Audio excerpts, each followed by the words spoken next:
সমগ্ৰ দেশৰ লগতে আজি ৰূপহী উচ্চতৰ মাধ্যমিক বিদ্যালয়তো বৰ উলহ মালহেৰে ৭৮তম স্বাধীনতা দিৱস পালন কৰা হয়। আজিৰ স্বাধীনতা দিৱসত পতাকা উত্তোলন কৰে বিদ্যালয়খনৰ ভাৰপ্ৰাপ্ত অধ্যক্ষ শ্ৰীযুত ভৱেন কুমাৰ গায়নদেৱ। ৭৮ সংখ্যক স্বাধীনতা দিৱসৰ লগত সংগতি ৰাখি আজি পুৱাই ৰূপহী উচ্চতৰ মাধ্যমিক বিদ্যালয়তো বৰ উলহ মালহেৰে উদযাপন কৰা হয় স্বাধীনতা দিৱস।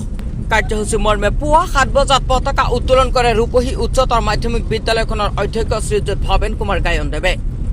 পতাকা উত্তোলনৰ লগে লগে সকলোৱে পতাকাখনক চেলুট জনাই একেলগে ৰাষ্ট্ৰীয় সংগীত পৰিৱেশন কৰে।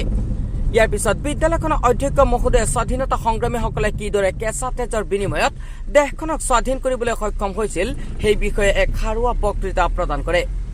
ইয়াৰ উপৰিও আমন্ত্ৰিত অতিথি ৰূপহী মহাবিদ্যালয়ৰ ৰাজনীতি বিজ্ঞান বিভাগৰ প্ৰবক্তা নুৰুল ইছলাম চাহাবেও স্বাধীনতা দিৱসৰ তাৎপৰ্য আৰু স্বাধীনতা সংগ্ৰামীসকলৰ অৱদান সম্পৰ্কে এক মহত্বপূৰ্ণ ভাষণ দিয়ে।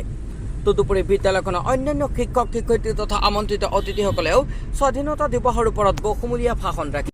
আমি ভাৰতবৰ্ষই আজি ৭৮তম স্বাধীনতা দিৱস উদযাপন কৰিছোঁ। প্ৰায় ২০০ বছৰ কাল ব্ৰিটিছৰ অধীনত থকাৰ পিছত আমি সকলোৱে জানো ১৯৪৭ চনৰ ১৫ আগষ্টত আমাৰ ভাৰতে স্বাধীনতা লাভ কৰিছিল। এই স্বাধীনতা লাভ কৰিবলৈ ভাৰতবৰ্ষই এই ১৭৫৭ চনৰ পলাচী যুদ্ধৰ পিছৰ পৰাই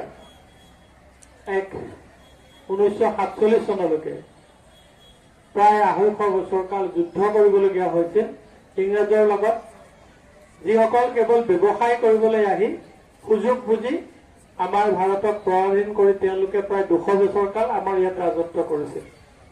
গতিকে তেখেতসকলক বহিষ্কাৰ কৰি ভাৰতে নিজৰ স্বাধীনতা পোৱাৰ যি ইতিহাস, বহুত ডাঙৰ ইতিহাস, বহুতো লোকৰ আত্মবলিদান ত্যাগ, সৰ্বস্ব ত্যাগ কৰাৰ পিছতহে ভাৰতবৰ্ষই পৰাধীনতাৰ শিকলি ছিঙিব পাৰিছে। গতিকে আজিৰ এই পবিত্ৰ দিনটিত